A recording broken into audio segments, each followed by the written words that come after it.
നമസ്കാരം, മാസ്റ്ററിങ് എഡ്യൂടെക്കിലേക്ക് എല്ലാവർക്കും സ്വാഗതം. ഇന്നത്തെ ക്ലാസ്സിൽ നമ്മൾ മെമ്മറി യൂണിറ്റ്സിനെ പറ്റിയിട്ടാണ് പഠിക്കാൻ പോകുന്നത്. അപ്പോൾ മെമ്മറി യൂണിറ്റ് എന്തിനു വേണ്ടിയിട്ടാണ് നമുക്ക് എല്ലാവർക്കും അറിയാം. എന്തിനു വേണ്ടിയിട്ടാണ്? ഡേറ്റ സ്റ്റോർ ചെയ്യാൻ വേണ്ടിയിട്ടാണ് നമ്മൾ മെമ്മറി യൂണിറ്റ് അല്ലെങ്കിൽ മെമ്മറി ഡിവൈസസ് യൂസ് ചെയ്യുന്നത്. അപ്പോൾ ഈ മെമ്മറി യൂണിറ്റിനെ തന്നെ മെയിനായിട്ടും രണ്ടായിട്ട് ക്ലാസിഫൈ ചെയ്തിട്ടുണ്ട്. പ്രൈമറി മെമ്മറി എന്നും സെക്കൻഡറി മെമ്മറി എന്നും. അപ്പോൾ നമ്മുടെ കമ്പ്യൂട്ടർ മെമ്മറിയെ രണ്ടായിട്ട് ഡിവൈഡ് ചെയ്തിട്ടുണ്ട്, primary memory and secondary memory. ഇനി എന്താണ് പ്രൈമറി മെമ്മറി, എന്താണ് സെക്കൻഡറി മെമ്മറി എന്ന് നോക്കാം. പ്രൈമറി മെമ്മറി എന്ന് പറഞ്ഞാൽ നമ്മുടെ കമ്പ്യൂട്ടറിലുള്ള മെയിൻ മെമ്മറിയാണ് എന്ത് പറയുന്നത്? പ്രൈമറി മെമ്മറി എന്ന് പറയുന്നത്. ഈ പ്രൈമറി മെമ്മറിയെ തന്നെ വീണ്ടും രണ്ടായിട്ട് തരംതിരിച്ചിട്ടുണ്ട്, റാം എന്നും റോം എന്നും. അപ്പോൾ പ്രൈമറി മെമ്മറി മെയിനായിട്ടും രണ്ട് ടൈപ്പ് ഉണ്ട്, റാമും റോമും. റാം എന്ന് പറഞ്ഞാൽ റാൻഡം ആക്സസ് മെമ്മറിയാണ് റാം. റോം എന്ന് പറഞ്ഞാൽ റീഡ് ഒൺലി മെമ്മറി. ഇത് ഫുൾ ഫോം ചോദിക്കും, എക്സാമിന് ചോദിച്ചിട്ടുണ്ട്. റാം എന്ന് പറഞ്ഞാൽ random access memory, Rome read only memory. പിന്നെ ഇതിൻ്റെ ഒരു പാർട്ടാണ്, പ്രൈമറി മെമ്മറിയുടെ പാർട്ടായിട്ട് വരുന്നതാണ് നമ്മുടെ ക്യാഷ് മെമ്മറി ആൻഡ് രജിസ്റ്റേഴ്സ് എന്നൊക്കെ പറയുന്നത്. എന്താണ്? ഒരു തരത്തിലുള്ള പ്രൈമറി മെമ്മറിയാണ്. ഇനി നോക്കി, എന്താണ് റാം? റാം എന്ന് പറഞ്ഞാൽ റാൻഡം ആക്സസ് മെമ്മറി ആണെന്ന് നമ്മൾ പറഞ്ഞു. ഇതൊരു ടെമ്പററി മെമ്മറിയാണ്, അതായത് താൽക്കാലികമായിട്ട് ഡേറ്റ സ്റ്റോർ ചെയ്യുന്ന ഒരു മെമ്മറിയാണ് റാം മെമ്മറി എന്ന് പറയുന്നത്.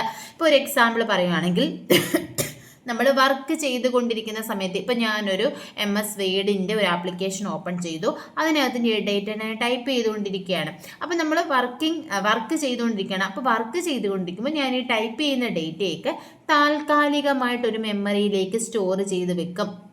ആ മെമ്മറിയാണ് ഏതെന്ന് പറയുന്നത്? റാം മെമ്മറി എന്ന് പറയുന്നത്. ഇപ്പോൾ കമ്പ്യൂട്ടർ യൂസ് ചെയ്തിട്ടുള്ള പലർക്കും അറിയാവുന്ന ഒരു കാര്യമാണ്. ഇപ്പോൾ നമുക്ക് UPS ഇല്ല. UPS എന്താണെന്ന് അറിയാമല്ലോ. UPS എന്ന് പറഞ്ഞാൽ അൺഇൻറ്ററപ്റ്റബിൾ പവർ സപ്ലൈ. നമ്മുടെ കമ്പ്യൂട്ടറിൽ യൂസ് ചെയ്യുന്ന കമ്പ്യൂട്ടർ കണക്ട് ചെയ്യാൻ വേണ്ടി യൂസ് ചെയ്യുന്ന ഒരു ഉപകരണമാണ് ഏതെന്ന് പറയുന്നത്? UPS എന്ന് പറയുന്നത്. അതായത് നമുക്ക് കറണ്ട് പോയി കഴിഞ്ഞാലും നമ്മുടെ കമ്പ്യൂട്ടർ കുറച്ച് നേരം കൂടി വർക്ക് ചെയ്യണമെങ്കിൽ UPS വേണം. UPS എന്ന് പറഞ്ഞാൽ എന്താ, ഒരു ബാറ്ററി ഉണ്ടായിരിക്കും UPSനകത്ത്. ആ ബാറ്ററിയിൽ ഡേറ്റയല്ല ഇലക്ട്രിസിറ്റി സ്റ്റോർ ചെയ്ത് വെച്ചിരിക്കുന്ന ഒരു ബാറ്ററിയാണ് UPS എന്ന് പറയുന്നത്. അപ്പോൾ ഈ UPSലുള്ള കറണ്ട് പോയി കഴിയുമ്പോൾ, നമുക്ക് UPS ഇല്ലാത്ത ഒരു സിസ്റ്റം ആണെന്നുണ്ടെങ്കിൽ കറണ്ട് പോയി കഴിയുമ്പോൾ ആ സിസ്റ്റം പെട്ടെന്ന് ഓഫായി പോകും. അപ്പോൾ UPS ഉണ്ടെങ്കിൽ എന്ത് ചെയ്യും? ആ UPSലെ ചാർജ് അനുസരിച്ച് അത്രയും നേരം കൂടി, അതിൻ്റെ UPSൻ്റെ കപ്പാസിറ്റി അനുസരിച്ച് അത്ര നേരം കൂടി എന്ത് ചെയ്യും? നമ്മുടെ കമ്പ്യൂട്ടർ വർക്ക് ചെയ്യും. അതാണ് UPS എന്ന് പറയുന്നത്. അപ്പോൾ ഈ UPS കറണ്ട് എന്ത് ചെയ്യാം? കുറച്ച് നേരം കൂടെ പവർ കൊടുക്കാൻ വേണ്ടിയാണ് യൂസ് ചെയ്യുന്നത്. ഈ UPS ഇല്ലാത്തൊരു സിസ്റ്റമാണ് നമ്മൾ യൂസ് ചെയ്തുകൊണ്ടിരിക്കുന്നതെങ്കിൽ, ഇപ്പം ഞാൻ കുറച്ച് ഡേറ്റാസ് ഞാൻ ടൈപ്പ് ചെയ്തുകൊണ്ടിരിക്കുമ്പം ഞാനത് വേറെ എങ്ങും സേവ് ഒന്നും ചെയ്തിട്ടില്ല, നമ്മൾ വർക്ക് ചെയ്തുകൊണ്ടിരിക്കുകയാണ്. പെട്ടെന്ന് എന്ത് ചെയ്തു? കറണ്ട് പോയി പവർ പോയി കഴിഞ്ഞു കഴിഞ്ഞാൽ എന്ത് ചെയ്യും? നമ്മുടെ സിസ്റ്റം ഓഫായി പോകത്തില്ലേ? അപ്പോൾ പിന്നീട് പവർ വന്നു കഴിയുമ്പോൾ, നമ്മൾ സിസ്റ്റം ഓണായി കഴിയുമ്പോൾ നമ്മൾ വർക്ക് ചെയ്തുകൊണ്ടിരുന്നത് അവിടെ കാണത്തില്ല. അങ്ങനെയുള്ള മെമ്മറിയാണ്. അപ്പോൾ ഈ താൽക്കാലികമായിട്ട് ഞാൻ ടൈപ്പ് ചെയ്തുകൊണ്ടിരുന്ന സാധനം എങ്ങോട്ടായിരിക്കും സ്റ്റോർ ചെയ്യുന്നത്? നമ്മുടെ റാം മെമ്മറിയിലോട്ടായിരിക്കും സ്റ്റോർ ചെയ്യുന്നത്. റാൻഡം ആക്സസ് മെമ്മറിയിലൊക്കെ ആയിരിക്കും സ്റ്റോർ ചെയ്യുന്നത്. അപ്പോൾ നമ്മൾ വർക്കിംഗ് മെമ്മറി എന്നറിയപ്പെടുന്നതും റാമാണ്. ഇതൊരു ടെമ്പററി മെമ്മറിയാണ്. അപ്പോൾ നമ്മൾ വർക്ക് ചെയ്തുകൊണ്ടിരിക്കുമ്പോൾ താൽക്കാലികമായിട്ട് ഡേറ്റ സ്റ്റോർ ചെയ്യുന്ന മെമ്മറിയാണ് റാം എന്ന് പറയുന്നത്. അതുപോലെ തന്നെ ഈ റാം മെമ്മറിയെ വോളട്ടൈൽ മെമ്മറി എന്ന് പറയും. അതിനറിയപ്പെടുന്ന ഒരു പേരാണ് വോളട്ടൈൽ മെമ്മറി. എന്തുകൊണ്ടാന്ന് പറഞ്ഞാൽ, നമ്മൾ പറഞ്ഞു പവർ ഓഫായി കഴിഞ്ഞാൽ അതിനകത്തുള്ള ഡേറ്റ എന്താകും? നഷ്ടമാകും. അതുകൊണ്ട് റാം എന്ന് പറയുന്നത് ഒരു വോളട്ടൈൽ മെമ്മറിയാണ്. അതുപോലെ നമ്മൾ പറഞ്ഞു ക്യാഷ് മെമ്മറി എന്ന് പറയുന്നതും ഒരു വോളട്ടൈൽ മെമ്മറിയാണ്. എന്താണ് ഈ ക്യാഷ് മെമ്മറി? ഒരു ഹൈ സ്പീഡ് മെമ്മറിയാണ് ക്യാഷ് മെമ്മറി എന്ന് പറയുന്നത്. അപ്പോൾ നമ്മൾ ഫ്രീക്വൻ്റ് ആയിട്ട് നമ്മൾ യൂസ് ചെയ്യുന്ന ഡേറ്റാസ് ഒക്കെ ഉണ്ടെങ്കിൽ ആ ഡേറ്റാസ് സ്റ്റോർ ചെയ്യുന്ന ഒരു മെമ്മറിയാണ് ഏത്? ക്യാഷ് മെമ്മറി എന്ന് പറയുന്നത്. ഒരു ചെറിയൊരു മെമ്മറിയാണ്, കുറച്ച് ഡേറ്റയെ അതിൽ സ്റ്റോർ ചെയ്യാൻ പറ്റത്തുള്ളൂ. അപ്പോൾ നമ്മൾ സ്ഥിരമായിട്ട് നമ്മൾ യൂസ് ചെയ്ത ചില ഡേറ്റാസ് ഒക്കെ ഉണ്ടെന്നുണ്ടെങ്കിൽ അത് ക്യാഷ് മെമ്മറിയിൽ സ്റ്റോർ ചെയ്യും. അപ്പോൾ CPUവിന് പ്രോസസ്സ് ചെയ്യാൻ ഏതെങ്കിലും ഡേറ്റ ആവശ്യമാണെന്നുണ്ടെങ്കിൽ CPU ആദ്യമേ അത് ക്യാഷ് മെമ്മറിയിൽ ഉണ്ടോ എന്ന് നോക്കും. ഉണ്ടെങ്കിൽ ക്യാഷ് മെമ്മറിയിൽ നിന്ന് എടുത്ത് പ്രോസസ്സ് ചെയ്യും. ഇല്ലെങ്കിൽ റാം മെമ്മറിയിലോ മറ്റു മെമ്മറിയിലോ പോയിട്ട് അവിടെ എടുത്ത് പ്രോസസ്സ് ചെയ്യത്തുള്ളൂ. അതുകൊണ്ടാണ് ക്യാഷ് മെമ്മറി എന്ന് പറയുന്നത് എന്താണ്? ഹൈ സ്പീഡ് മെമ്മറി എന്ന് പറയുന്നത്. അപ്പോൾ താൽക്കാലികമായിട്ട് ഡേറ്റ സ്റ്റോർ ചെയ്യാൻ യൂസ് ചെയ്യുന്ന മെമ്മറിയാണ് ഇത് റാം അല്ലെങ്കിൽ റാൻഡം ആക്സസ് മെമ്മറി എന്ന് പറയുന്നത്. ഇതൊരു വോളട്ടൈൽ മെമ്മറിയാണ്. പവർ ഓഫ് ആയി കഴിഞ്ഞാൽ ഇതിനകത്തുള്ള ഡേറ്റ നഷ്ടമാകും. ഇപ്പം നമ്മൾ ഡേറ്റ സ്റ്റോർ ചെയ്യുകയാണ്, ഇപ്പം നമ്മൾ സേവ് ചെയ്യുകയാണെന്നുണ്ടെങ്കിൽ നമ്മൾ ഏതെങ്കിലും ഒരു ലൊക്കേഷനിൽ അല്ലെങ്കിൽ ഒരു ഹാർഡ് ഡിസ്കിലൊക്കെ ആയിട്ടായിരിക്കും നമ്മൾ എന്ത് ചെയ്യുന്ന ഡേറ്റ സ്റ്റോർ ചെയ്യുന്നത്. അപ്പോൾ നമ്മൾ എന്താ പറഞ്ഞത്, റാം എന്ന് പറയുന്ന പ്രൈമറി മെമ്മറിയാണ്. പ്രൈമറി മെമ്മറി രണ്ടെണ്ണം ഉണ്ട്, റാമും ഉണ്ട് റോമും ഉണ്ട്. റാം എന്ന് പറയുന്നത് ടെമ്പററി മെമ്മറിയാണ്. ഇതിനെ പറയുന്ന പേര് വോളട്ടൈൽ മെമ്മറി എന്നാണ്. ക്യാഷ് മെമ്മറിയും ഒരു തരത്തിലുള്ള ഒരു വോളട്ടൈൽ മെമ്മറിയാണ്. വോളട്ടൈൽ മെമ്മറി എന്ന് പറയാൻ കാരണം എന്താണ്, പവർ ഓഫ് ആയി കഴിഞ്ഞാൽ അതിനകത്തുള്ള ഡേറ്റ നഷ്ടമാകും. ഇനി എന്താണ് റോം? റോം എന്ന് പറഞ്ഞാൽ റീഡ് ഒള്ളി മെമ്മറിയാണ്. ആ പേരിൽ തന്നെയുണ്ട് റീഡ് ഒള്ളി മെമ്മറി എന്ന് പറഞ്ഞാൽ ഇതിനകത്തുള്ള ഡേറ്റ നമുക്ക് റീഡ് ചെയ്യാൻ മാത്രമേ പറ്റത്തുള്ളൂ. നോക്കിയേ, we cannot change data stored in ROM. റോമിനകത്ത് സ്റ്റോർ ചെയ്തിരിക്കുന്ന ഡേറ്റ നമുക്ക് എന്ത് ചെയ്യാൻ പറ്റത്തില്ല, ചേഞ്ച് ചെയ്യാൻ പറ്റത്തില്ല. അതുകൊണ്ട് അതിനെ നമുക്ക് എന്ത് പറയാം, നോൺ വോളട്ടൈൽ മെമ്മറി എന്ന് പറയാം. നമ്മൾ നേരത്തെ പറഞ്ഞു റാം വോളട്ടൈലാണ്, പവർ പോയാലും അതിനകത്തുള്ള ഡേറ്റ നഷ്ടമാകും. പക്ഷെ നോൺ വോളട്ടൈൽ എന്ന് പറഞ്ഞാൽ പവർ പോയാലും അതിനകത്തുള്ള ഡേറ്റ നഷ്ടമാകില്ല, പെർമനൻ്റ് മെമ്മറിയാണ്. അതിനകത്തുള്ള ഡേറ്റ നമുക്ക് ചേഞ്ച് ചെയ്യാൻ പറ്റത്തില്ല. അതിനകത്തുള്ള ഡേറ്റ അതിനകത്ത് തന്നെ കാണും. പവർ പോയാലും എന്ത് ചെയ്താലും അതിനകത്തുള്ള ഡേറ്റ നഷ്ടമാകത്തില്ല. അങ്ങനെയുള്ള മെമ്മറിയാണ് റോം മെമ്മറി എന്ന് പറയുന്നത്. ഈ റോം മെമ്മറി എന്ന് പറയുന്നത് മെയിനായിട്ട് 3 ടൈപ്സ് ഉണ്ട്. P Rome, E P Rome, E P Rome, ഇങ്ങനെ 3 ടൈപ്പ് റോം ആണുള്ളത്. പി റോം എന്ന് പറഞ്ഞാൽ പ്രോഗ്രാമബിൾ റീഡ് ഒൺലി മെമ്മറി. ഇതും പലതവണ ഫുൾ ഫോമിന് ചോദിച്ചിട്ടുണ്ട്, ഇ പി റോമും ഇ പി റോമും ഒക്കെ. അപ്പോൾ പി റോം എന്ന് പറഞ്ഞാൽ programmable read only memory. Programmable read only memory എന്ന് പറഞ്ഞാൽ ഈ മെമ്മറി പ്രോഗ്രാം ചെയ്ത് വെച്ചിരിക്കുന്നതാണ്. അതിനകത്തുള്ള ഡേറ്റ നമുക്ക് ചേഞ്ച് ചെയ്യാൻ പറ്റത്തില്ല. നമ്മൾ പറയട്ടെ, നമ്മുടെ ഈ ഓപ്പറേറ്റിംഗ് സിസ്റ്റം ഒക്കെ ഉണ്ടല്ലോ, നമ്മളിപ്പോൾ ബൂട്ട് ചെയ്യുമ്പോൾ അല്ലെങ്കിൽ നമ്മൾ സിസ്റ്റം ഓൺ ആക്കുന്ന സമയത്ത് ലോഡ് ചെയ്ത് വരും, വിൻഡോസ് എന്നൊക്കെ വരത്തില്ല. അങ്ങനെയുള്ളതൊക്കെ എന്താണ്, നമ്മുടെ സിസ്റ്റത്തിൽ ഓൾറെഡി ഉള്ളതാണ്. ഈ റോം മെമ്മറിയിലാണ് ഇതെല്ലാം ചെയ്ത് വെച്ചിരിക്കുന്നത്, പ്രോഗ്രാം ചെയ്ത് വെച്ചിരിക്കുന്ന മെമ്മറിയാണ് ഏതെന്ന് പറയുന്നത് ഈ റോം മെമ്മറിയാണ്. അത് നമുക്ക് എപ്പോഴും ആവശ്യമുള്ളതാണ്, നമുക്കത് ചേഞ്ച് ചെയ്യേണ്ട ആവശ്യം ഇല്ല. അങ്ങനെയുള്ള മെമ്മറിയാണ് റോം മെമ്മറി എന്ന് പറയുന്നത്. അപ്പോൾ പി റോം എന്ന് പറഞ്ഞാൽ പ്രോഗ്രാമബിൾ റീഡ് ഒൺലി മെമ്മറിയാണ്. ഇതിനകത്തുള്ള ഡേറ്റ എന്ത് ചെയ്യാൻ പറ്റത്തില്ല, ചേഞ്ച് ചെയ്യാൻ പറ്റത്തില്ല. അടുത്തത് ഇ പി റോം ആണ്. ഇ പി റോമിൻ്റെ ഫുൾ ഫോം തന്നെ erasable programmable read only memory എന്നാണ്. അപ്പോൾ ആ പേര് തന്നെയുണ്ട്, ഇത് എന്താണ്, ഇറേസബിൾ ആണ്, ഇറേസ് ചെയ്യാൻ പറ്റും. ഈ ഇ പി റോമിലുള്ള ഡേറ്റ നമുക്ക് ഇറേസ് ചെയ്യാം. എങ്ങനെയാണ് ഇറേസ് ചെയ്യുന്നത്, UV light, ultra violet rays use ചെയ്തിട്ട് നമുക്കിതിനെ ഇറേസ് ചെയ്യാം. അടുത്തത് ഇ പി റോം ആണ്. ഇ പി റോം എന്ന് പറഞ്ഞാൽ electrically erasable programmable read only മെമ്മറിയാണ് ഇ പി റോം. അപ്പോൾ ഇ പി റോമിനകത്തുള്ള ഡേറ്റ നമുക്ക് ഇറേസ് ചെയ്യാം. എങ്ങനെയാണ്, using electrical signals. Electrical signals use ചെയ്ത് ഇ പി റോമിലുള്ള ഡേറ്റ നമുക്ക് ഇറേസ് ചെയ്യാം. അപ്പോൾ റോം എന്ന് പറഞ്ഞാൽ റീഡ് ഒൺലി മെമ്മറിയാണ്, റീഡ് ചെയ്യാൻ മാത്രമേ പറ്റത്തുള്ളൂ. അതിനകത്തുള്ള അതെന്ന് പറയുന്നത് എന്താണ്, ഒരു നോൺ വോളട്ടൈൽ മെമ്മറിയാണ്. കാരണം അതിനകത്തുള്ള ഡേറ്റ പവർ പോയാലും നഷ്ടമാകുന്നില്ല.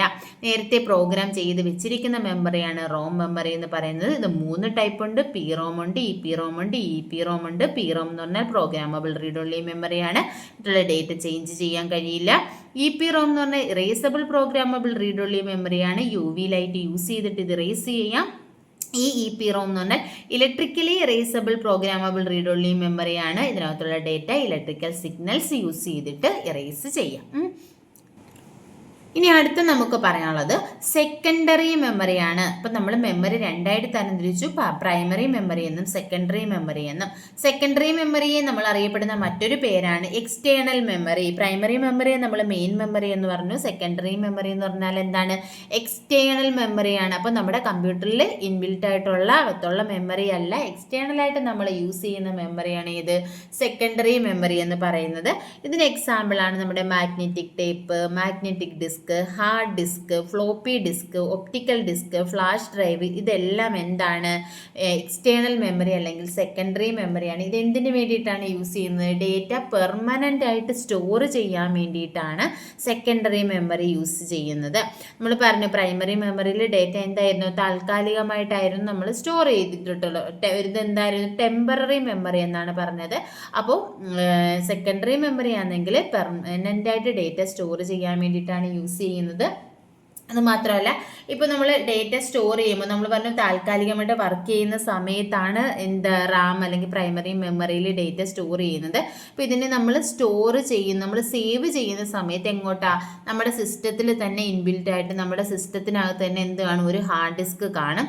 ആ ഹാർഡ് ഡിസ്കിലേക്കായിരിക്കും നമ്മൾ എന്ത് ചെയ്യുന്നത്, സ്റ്റോർ ചെയ്യുന്നത്. ഇപ്പോൾ നമ്മൾ സിസ്റ്റം ഓണാക്കി നമ്മൾ ഡ്രൈവൊക്കെ എടുക്കുന്ന സമയത്ത് ലോക്കൽ ഡിസ്ക് DC എന്നൊക്കെ പറഞ്ഞ് കാണത്തില്ലേ, നമ്മുടെ ഈ ഹാർഡ് ഡിസ്കിനെ പാർട്ടീഷൻ ചെയ്തിരിക്കുന്നതാണ് അത്. അപ്പോൾ അങ്ങോട്ടേക്കാണ് നമ്മളിപ്പോൾ C ഡ്രൈവോ D ഡ്രൈവോ E ഡ്രൈവോ ഒക്കെ എടുത്തിട്ട് ആ ഡ്രൈവിലോട്ടാണ് നമ്മൾ സ്റ്റോർ ചെയ്യുന്നത്. ഒരു സെക്കൻഡറി മെമ്മറിയിലേക്കാണ് സ്റ്റോർ ആകുന്നത്. ഇനി അതിൻ്റെ സ്പേസോ അല്ലെങ്കിൽ നമ്മുടെ സിസ്റ്റത്തിലെ സ്പേസോ എത്രയും നമുക്ക് പോരാ എന്നുണ്ടെങ്കിൽ നമുക്ക് എക്സ്റ്റേണൽ ആയിട്ടുള്ള മെമ്മറി നമുക്ക് യൂസ് ചെയ്യാം. എക്സ്റ്റേണൽ ആയിട്ടുള്ള hard disk, pen drive, floppy disk, അങ്ങനെയുള്ള CD DVD അങ്ങനെയുള്ള മെമ്മറി നമുക്ക് യൂസ് ചെയ്തിട്ട് അതിനകത്ത് നമുക്ക് ഡേറ്റാസ് സ്റ്റോർ ചെയ്യാം.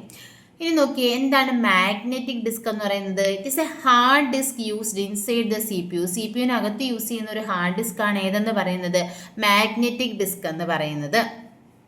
ഇപ്പോൾ ഹാർഡ് ഡിസ്ക് എന്ന് പറയുന്നത് എന്താ, നമ്മുടെ CPU യൂസ് ചെയ്യുന്നതാണ് ഇത് ഹാർഡ് ഡിസ്ക് എന്ന് പറയുന്നത്. ഇതിനെ പല ട്രാക്ക് ആൻഡ് സെക്ടേഴ്സ് ആയിട്ട് ഡിവൈഡ് ചെയ്തിട്ടുണ്ട്. ഇനി ഈ ഹാർഡ് ഡിസ്കിൻ്റെ സ്പീഡ് മെഷർ ചെയ്യുന്നത് എങ്ങനെയാണ്, RPM എന്ന് പറഞ്ഞാൽ റെവല്യൂഷൻസ് പെർ മിനിറ്റ് എന്നാണ്. RPM ആണ് ഏത് ഹാർഡ് ഡിസ്കിൻ്റെ സ്പീഡ് മെഷർ ചെയ്യുന്ന യൂണിറ്റ്. ഈ ഹാർഡ് ഡിസ്കിൻ്റെ സ്റ്റോറേജ് കപ്പാസിറ്റി മെഷർ ചെയ്യുന്നത് മെഗാബൈറ്റ്സിലോ അല്ലെങ്കിൽ ജിഗാബൈറ്റ്സിലോ ആയിരിക്കും എന്ത് മെഷർ ചെയ്യുന്നത്, സ്റ്റോറേജ് കപ്പാസിറ്റി മെഷർ ചെയ്യുന്നത്. അതുപോലെ തന്നെ ഫ്ലോപ്പി ഡിസ്ക് കണ്ടുപിടിച്ച ഒരു സെക്കൻഡറി മാഗ്നറ്റിക് ഡിസ്ക് ആണ് ഇത് ഫ്ലോപ്പി ഡിസ്ക് കണ്ടുപിടിച്ചത് ആരാന്ന് ചോദിച്ചാൽ അലൻ ഷുഗാർട്ട് ആണ്. പലതവണ എക്സാമിന് ചോദിച്ചിട്ടുണ്ട്. അലൻ ഷുഗാർട്ടാണ് ഫ്ലോപ്പി ഡിസ്ക് കണ്ടുപിടിച്ചത്. ഈ ഫ്ലോപ്പി ഡിസ്കിൻ്റെ സൈസ് എന്ന് പറയുന്നത് 3.5 ഇഞ്ചാണ്. ഇതിപ്പോൾ ചോദിക്കുന്നുണ്ട് സൈസൊക്കെ. അപ്പോൾ ഒരു ഫ്ലോപ്പി ഡിസ്കിൻ്റെ സൈസ് എന്ന് പറയുന്നത് 3.5 ഇഞ്ചാണ്. Floppy disk is inserted into the floppy disk drive. നമുക്കറിയാം ഡിസ്ക് ഡ്രൈവിലായിരിക്കും നമ്മൾ എന്ത് ചെയ്യുന്നത്, ഡിസ്ക് ഇൻസേർട്ട് ചെയ്യുന്നത്. ഇനി നോക്കിയേ, മാഗ്നറ്റിക് ടേപ്പ്. എന്താണ് magnetic tape? It is used for recording data record ചെയ്യാൻ വേണ്ടിയിട്ടാണ് ഏത് യൂസ് ചെയ്യുന്നത്, മാഗ്നറ്റിക് ടേപ്പ് യൂസ് ചെയ്യുന്നത്. ഇതൊരു സീക്വൻഷ്യൽ ആക്സസ് സ്റ്റോറേജ് ഡിവൈസ് ആയിരിക്കും. സീക്വൻഷ്യലി ആയിരിക്കും എന്ത് ചെയ്യുന്നത്, ഡേറ്റ ആക്സസ് ചെയ്യുന്നത്. SASD എന്ന് പറഞ്ഞാൽ സീക്വൻഷ്യൽ ആക്സസ് സ്റ്റോറേജ് ഡിവൈസ് എന്നാണ്. ഇനി അടുത്ത് നോക്കിയേ, ഒപ്റ്റിക്കൽ ഡിസ്ക്. ഏതൊക്കെയാണ് ഒപ്റ്റിക്കൽ ഡിസ്കിൽ വരുന്നത്? CD, DVD, ബ്ലൂറേ ഡിസ്ക്, ഇതൊക്കെയാണ് നമ്മുടെ ഒപ്റ്റിക്കൽ ഡിസ്കിനകത്ത് വരുന്നത്. ഇനി നോക്കി, ഈ data on the optical disk is stored in the form of light and dark pits. അപ്പോൾ ഈ ഒപ്റ്റിക്കൽ ഡിസ്കിനകത്ത് ഡേറ്റ സ്റ്റോർ ചെയ്യുന്നത് ലൈറ്റ് ആൻഡ് ഡാർക്ക്, ലൈറ്റും ഡാർക്കും ആയിട്ടുള്ള പിറ്റ്സ്, ലൈറ്റ് ആൻഡ് ഡാർക്ക് പിറ്റ്സിൻ്റെ ഫോമിലാണ് ഏത് ചെയ്യുന്നത്, ഡേറ്റ ഈ ഒപ്റ്റിക്കൽ ഡിസ്കിനകത്ത് സ്റ്റോർ ചെയ്യുന്നത്. അപ്പോൾ ഇതെല്ലാം സെക്കൻഡറി സ്റ്റോറേജ് ഡിവൈസസ് ആണ്. ഇനി അടുത്ത് നോക്കിയേ, CD ഫുൾ ഫോം എന്താണ്? കോമ്പാക്ട് ഡിസ്ക് എന്നാണ് CD ഫുൾ ഫോം. DVD ആണെങ്കിൽ ഡിജിറ്റൽ വേഴ്സറ്റൈൽ ഡിസ്ക് ആണ്. ഇനി നോക്കിയേ, സ്റ്റോറേജ് കപ്പാസിറ്റി ഓഫ് DVD ആണെങ്കിൽ 4.7 GB. ഇതും എക്സാമിന് ചോദിച്ചിട്ടുണ്ട്. DVD സ്റ്റോറേജ് കപ്പാസിറ്റി എന്ന് പറയുന്നത് 4.7 GB ആണ്. CD സ്റ്റോറേജ് കപ്പാസിറ്റി എന്ന് പറയുന്നത് 650 മുതൽ 750 MB ആണ്. ഇനി CD ഡയമീറ്റർ എത്രയാണെന്ന് ചോദിച്ചാൽ അത് 12 സെൻറ്റിമീറ്റർ ആണ്. അപ്പോൾ ബ്ലൂറേ ഡിസ്ക് എന്ന് പറഞ്ഞാൽ എന്താ, ഒരു ഹൈ സ്റ്റോറേജ് കപ്പാസിറ്റി ഉള്ള ഒരു ഡിസ്ക് ആണ് ഏതെന്ന് പറയുന്നത്, ബ്ലൂറേ ഡിസ്ക് എന്ന് പറയുന്നത്. അപ്പം നമ്മുടെ CD യൂസ് ചെയ്യുന്ന ടെക്നോളജി ഏതാണെന്ന് ചോദിച്ചാൽ ലേസർ ടെക്നോളജിയാണ്. ലേസറിൻ്റെ ഫുൾ ഫോം എക്സാമിന് ചോദിച്ചിട്ടുണ്ട്. Light amplification by simulated emission of radiation എന്നതാണ് ലേസറിൻ്റെ ഫുൾ ഫോം. ലേസറിൻ്റെ ഫുൾ ഫോമും പ്രീവിയസ് ആയിട്ട് ചോദിച്ചിട്ടുള്ള ക്വസ്റ്റ്യൻ ആണ്. Light amplification by simulated emission of radiation എന്നതാണ് ലേസറിന്റെ ഫുൾ ഫോം. ഇനി നമ്മൾ പറയാൻ പോകുന്നത് ഫ്ലാഷ് മെമ്മറിയാണ്. ഫ്ലാഷ് മെമ്മറി ഏതാണ്? നമ്മുടെ USB flash drive, memory card, അതുപോലെ തന്നെ മൊബൈൽ ഫോൺസിലൊക്കെ യൂസ് ചെയ്യുന്ന, ഡിജിറ്റൽ ക്യാമറയിലൊക്കെ യൂസ് ചെയ്യുന്ന മെമ്മറിയൊക്കെ ഏതാണ്? ഫ്ലാഷ് മെമ്മറിയാണ്. അതുപോലെ തന്നെ USB, നമ്മുടെ പെൻ ഡ്രൈവ്, അങ്ങനെയുള്ളതൊക്കെ ഫ്ലാഷ് മെമ്മറിയാണ്. ഇനി മെമ്മറി യൂണിറ്റിൽ നമ്മൾ ഇമ്പോർട്ടൻ്റ് ആയിട്ടുള്ള ഒരു ടോപ്പിക്കാണ് പറയാൻ പോകുന്നത്, യൂണിറ്റ്സ് ഓഫ് മെമ്മറി. ഒരുപാട് തവണ പല രീതിയിൽ ചോദിച്ചിട്ടുള്ള ക്വസ്റ്റ്യൻ ആണ് യൂണിറ്റ്സ് ഓഫ് മെമ്മറി എന്ന് പറയുന്നത്. അപ്പം മെമ്മറിയുടെ യൂണിറ്റ് ആണ് നമ്മൾ പഠിക്കാൻ പോകുന്നത്. അപ്പം മെമ്മറിയിലെ ഏറ്റവും സ്മോളസ്റ്റ് യൂണിറ്റ് എന്ന് പറയുന്നത് എന്താണ്? ബിറ്റാണ്. ഇപ്പം നമ്മൾ പറയാം, നമ്മൾ കമ്പ്യൂട്ടർ എന്ന് പറയുന്നത് എന്താണ്? ഒരു ഇലക്ട്രോണിക് ഡിവൈസ് ആണല്ലോ. അപ്പോൾ ഇലക്ട്രിസിറ്റി വെച്ച് വർക്ക് ചെയ്യുന്ന ഡിവൈസ് ആണ് എന്ത്? കമ്പ്യൂട്ടർ എന്ന് പറയുന്നത്. അപ്പോൾ ഇലക്ട്രിസിറ്റി പോസിറ്റീവ് സിഗ്നൽസും കാണും, നെഗറ്റീവ് സിഗ്നലും കാണും. ഇപ്പം നമ്മൾ കൊടുക്കുന്ന ഡേറ്റാസ് അത് കമ്പ്യൂട്ടറിന് മനസ്സിലാകത്തില്ല. അതെന്താണ്? ഒരു ഇലക്ട്രോണിക് ഡിവൈസ് ആണ്. അപ്പോൾ നമ്മൾ കൊടുക്കുന്ന ഡേറ്റാസ് കമ്പ്യൂട്ടറിന് മനസ്സിലാകണമെങ്കിൽ അതിന് എന്ത് വേണം? ഈ പോസിറ്റീവ് സിഗ്നൽ അല്ലെങ്കിൽ ബൈനറി ഫോർമാറ്റിൽ അതിനെ റെപ്രസെൻറ്റ് ചെയ്യണം. അപ്പോൾ ബിറ്റ് എന്ന് പറഞ്ഞാൽ എന്താണ്? Binary digit. ഒരു പോസിറ്റീവ് സിഗ്നൽ ആണെങ്കിൽ അതിനെ 1 എന്നും നെഗറ്റീവ് സിഗ്നൽ ആണെങ്കിൽ 0. അപ്പോൾ ഈ ബിറ്റ് എന്ന് പറയുന്ന ആ ഒരു രീതിയിലാണ് റെപ്രസെൻറ്റ് ചെയ്യുന്നത്. ബിറ്റ് എന്ന് പറയുന്നത് ബൈനറി ഡിജിറ്റ് ആണ്. ബൈനറി ഡിജിറ്റ് ഏതൊക്കെയാണെന്ന് ചോദിച്ചാൽ 0യും 1ഉം ആണ്. നമ്മൾ കൊടുക്കുന്ന ഏത് ഡേറ്റയെയും എന്ത് ചെയ്യും? ഏത് ഇൻഫർമേഷനെയും അതിൻ്റെ ഇലക്ട്രോണിക് ഫോർമാറ്റിലേക്ക് കൺവേർട്ട് ചെയ്യും, അല്ലെങ്കിൽ ബിറ്റ് അല്ലെങ്കിൽ ബൈനറി ഡിജിറ്റ് ആയിട്ട് കൺവേർട്ട് ചെയ്യും. കൺവേർട്ട് ചെയ്തതിന് ശേഷമായിരിക്കും കമ്പ്യൂട്ടർ അത് പ്രോസസ്സ് ചെയ്യുന്നത്. പ്രോസസ്സ് ചെയ്തതിന് ശേഷം ബൈനറി ഫോർമാറ്റിലുള്ള ആ ഒരു റിസൾട്ടിനെ വീണ്ടും തിരിച്ച് നമ്മുടെ ഇതിലേക്ക് കൺവേർട്ട് ചെയ്തിട്ടാണ് നമുക്ക് ആ റിസൾട്ട് തരുന്നത്. അപ്പോൾ ഈ ഒരു ബൈനറി ലാംഗ്വേജ് നമുക്ക് മനസ്സിലാവണമെന്നില്ല കാണുമ്പോൾ. അതിനെപ്പറ്റി ഡീപ്പായിട്ട് അറിയാവുന്നവർക്ക് മാത്രമേ അത് മനസ്സിലാവത്തുള്ളൂ. അതുകൊണ്ടാണ് പറയുന്നത് എന്താ? മെമ്മറിയുടെ ഏറ്റവും സ്മോളസ്റ്റ് യൂണിറ്റ് എന്ന് പറയുന്നത് എന്താണ്? ബിറ്റാണ് മെമ്മറിയുടെ ഏറ്റവും സ്മോളസ്റ്റ് യൂണിറ്റ്. ബിറ്റിൻ്റെ ഫുൾ ഫോം എന്ന് പറയുന്നത് ബൈനറി ഡിജിറ്റ് ആണ്. ബിറ്റ് ഏതൊക്കെയാണെന്ന് ചോദിച്ചാൽ 2 ഉണ്ട്. ഏതൊക്കെയാണ്? 0 ബിറ്റും ഉണ്ട്, 1 ബിറ്റും ഉണ്ട്. ഇനി മെമ്മറി യൂഷ്വലി മെഷർ ചെയ്യുന്നത് എങ്ങനെയാണെന്ന് ചോദിച്ചാൽ ബൈറ്റിലാണ് മെമ്മറിയെ മെഷർ ചെയ്യുന്നത്. ബൈറ്റ് എന്ന് പറഞ്ഞാൽ നമ്മൾ പറഞ്ഞു 0യും 1ഉമാണ് ബിറ്റ്. അപ്പം ഇതുപോലത്തെ 8 ബിറ്റ് ചേരുന്നതാണ് ഒരു ബൈറ്റ് എന്ന് പറയുന്നത്. 8 ബിറ്റാണ് ഒരു ബൈറ്റ്. മെമ്മറിയെ മെഷർ ചെയ്യുന്നത് എങ്ങനെയാണ്? യൂഷ്വലി ബൈറ്റിലാണ് മെഷർ ചെയ്യുന്നത്. ഇനി നോക്കിയേ, ഹാഫ് ബൈറ്റ്. ഇതിൻ്റെ യൂണിറ്റ് ആണ് നമ്മൾ പറയുന്നത്. ഹാഫ് ബൈറ്റ് നമ്മൾ പറഞ്ഞു 1 ബൈറ്റ് എന്ന് പറയുന്നത് എന്താണ്? 8 ബിറ്റ് ആണെന്ന് പറഞ്ഞു. അപ്പോൾ ഇതിൻ്റെ പകുതി ഹാഫ് ബൈറ്റ് എന്ന് പറഞ്ഞാൽ എത്രയായിരിക്കും? 8ൻ്റെ പകുതി 4 ആയിരിക്കും. അപ്പോൾ 4 ബിറ്റാണ് ഹാഫ് ബൈറ്റ്. അതിനെ പറയുന്ന മറ്റൊരു പേരുണ്ട് നിബിൾ, 1 നിബിൾ എന്ന് പറയും. അപ്പോൾ 4 ബിറ്റ് എന്ന് പറഞ്ഞാൽ ഹാഫ് ബൈറ്റ് അല്ലെങ്കിൽ 1 നിബിളാണ്. 8 ബിറ്റ് എന്ന് പറഞ്ഞാൽ 1 ബൈറ്റ് ഓർ 2 നിബിളാണ്. ഇനി നോക്കിയേ 16 ബിറ്റ്. 16 ബിറ്റിനെ നമുക്ക് 1 വേർഡ് എന്ന് പറയാം. അപ്പോൾ 16 ബിറ്റ് എന്ന് പറഞ്ഞാൽ 1 വേർഡ് ആണ്. ഇപ്പോൾ 4 ബിറ്റ് എന്ന് പറഞ്ഞാൽ 1 നിബിൾ അല്ലെങ്കിൽ ഹാഫ് ബൈറ്റ് ആണ്. 8 ബിറ്റ് എന്ന് പറഞ്ഞാൽ 1 ബൈറ്റ് ആണ് അല്ലെങ്കിൽ 2 നിബിൾ എന്ന് പറയാം. അതുപോലെ തന്നെ 16 ബിറ്റ് എന്ന് പറഞ്ഞാൽ 1 വേർഡ് ആണ്. ഇനി നോക്കിയേ 1024 ബൈറ്റ്. നമ്മൾ പറഞ്ഞു 1 ബൈറ്റ് ആണ് 8 ബിറ്റ്. 8 ബിറ്റ് എന്ന് പറയുന്നത് 1 ബൈറ്റ് ആണ്. അതുപോലെ 1024 ബൈറ്റ് ആണ് 1 KB അല്ലെങ്കിൽ കിലോ ബൈറ്റ് എന്ന് പറയുന്നത്. 1024 ബൈറ്റ് ആണ് 1 KB അല്ലെങ്കിൽ കിലോ ബൈറ്റ്. 1024 കിലോ ബൈറ്റ് ആണ് 1 MB അല്ലെങ്കിൽ മെഗാ ബൈറ്റ്. നോക്കിയേ, ഇവിടെ ഇങ്ങനെ ഓർത്താൽ മതി: kilobyte, megabyte, gigabyte, terabyte. അപ്പോൾ ഇതിന് തൊട്ട് മുന്നിലുള്ളതിൻ്റെ കൂടെ 1024 ചേർക്കുക. ഇപ്പോൾ 1 MB എന്ന് പറഞ്ഞാൽ അതിന് തൊട്ട് മുന്നിലുള്ള ഏതിൻ്റെ കൂടെ? ഈ KB-യുടെ കൂടെ 1024 ചേർക്കുക. കണ്ടോ? 1024 KB = 1 MB. ഇനി 1 GB എന്ന് പറഞ്ഞാൽ ഇവിടെ MB ആണല്ലോ. അപ്പോൾ അതിൻ്റെ കൂടെ 1024 ചേർക്കുക. 1024 MB = 1 GB. നോക്കിയാൽ 1024 GB = 1 TB. 1024 TB = 1 PB. ഇനി 1024 PB = 1 EB. തൊട്ട് മുന്നിലുള്ളതിൻ്റെ കൂടെ 1024 ചേർത്ത് പോയാൽ മതി. ഇതൊരു ഓർഡറിൽ പഠിച്ചാൽ നമുക്ക് എഴുതാൻ പറ്റും. ഇപ്പം നോക്കിയേ, 1024 EB = 1 ZB. 1024 ZB = 1 YB. 1024 YB = 1 BB. 1024 BB = 1 GB അല്ലെങ്കിൽ ജിയോ ബൈറ്റ്. നമുക്ക് പറയാം, ഡീറ്റെയിൽഡ് ആയിട്ട് പറയാം. ഞാൻ ഇത് ജസ്റ്റ് ഒന്ന് പറഞ്ഞു പോയതാണ്. അപ്പം നോക്കിയേ, KB, MB, GB, TB, PB, EB, ZB, YB, BB, geobyte. അപ്പം ഇത്രയുമാണ്.